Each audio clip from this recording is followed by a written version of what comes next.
Hey, this is Chris for JamPlay.com, and you're watching another episode of Liepe's Licks.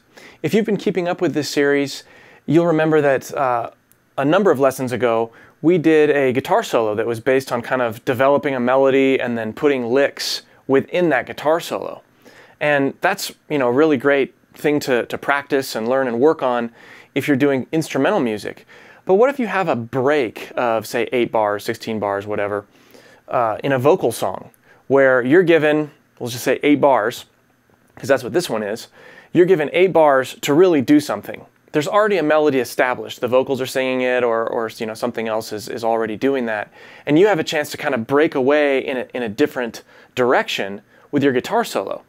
With 8 bars, you don't really have time to develop a melody and then interject some cool spice. So you need to play off of something in the track. You need to really focus on what the track is doing and take it in a direction that just really nails the song. Well, that's what this guitar solo is really aiming to do. We've got 8 bars, we've got to say everything we're going to say in that 8 bars. And we have to sound as with the band as possible, but also help take the band to another place with the notes and the rhythms that you choose. So, in the next 4 lessons, this one included, we're going to be working on this guitar solo. And I'm going to use it as a way to illustrate not only some cool licks that you can learn, I'm going to go through all those licks, but I'm going to give you my thought process as I was composing or developing this guitar solo, and the way I go about composing or developing a lot of different guitar solos. Rule number 1, you really need to pay attention to the rhythm. Now this track has some really cool syncopations. Dun, dun, dun, dun, dun, dun. A lot of times when we're playing over a backing track, or even when we're playing with band members and we're a lead guitarist, we don't really learn the underlying groove or chord progression that's happening. I mean, we'll know the chords, but what are the things that you really need to hit?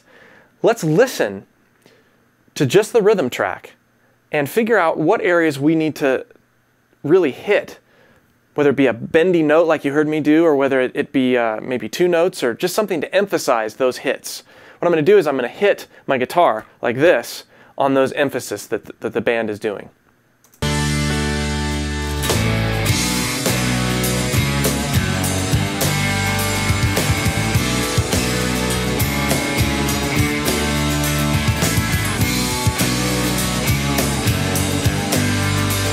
So there's a lot of ands in there. There's a lot of upbeat emphasis there. And that snare drum is really emphasizing some of those things. So it's an advantage to you to take advantage of those things. And that's what these licks are doing. The whole 8 bars, we're focusing on targeting notes that emphasize the syncopation that the drummer is doing. We're not just listening for the chords in the harmonic context.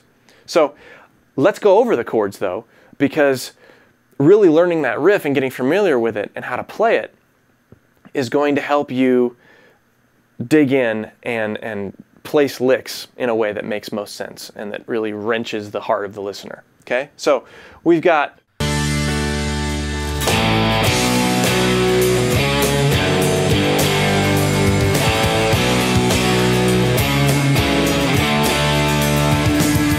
and then that just repeats again. So the rhythm is really emphasizing those syncopations as well. Okay, so the first lick starts in a D major scale, and it starts before the 1. So you've got that little pickup, and we're doing a legato run up.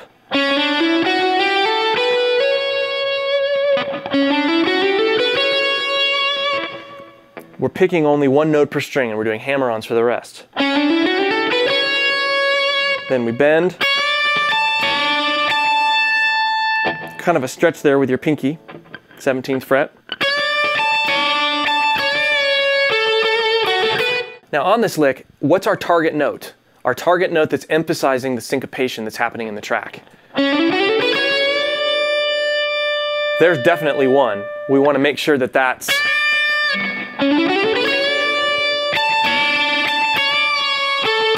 I'd say the other one, that's really 3 notes.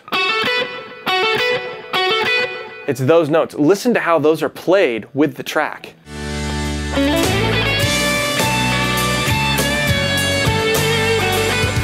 So we're pulling one direction and then giving the drummer a chance to hit that snare. You don't always have to play exactly with the instruments. you can fill holes at the same time. But those notes, picked very percussively, are keeping you in your own pocket and setting you up for that huge bend that comes next.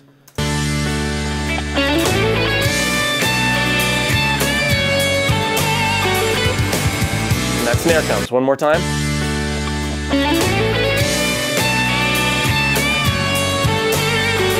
Snare. So that's our first lick.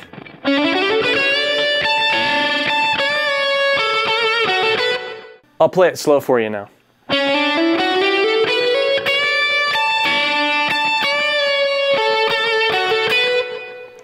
Some finger shifts there because we're all the way up here and then we come down here and we've got some inside picking that happens on this, which isn't that big of a deal.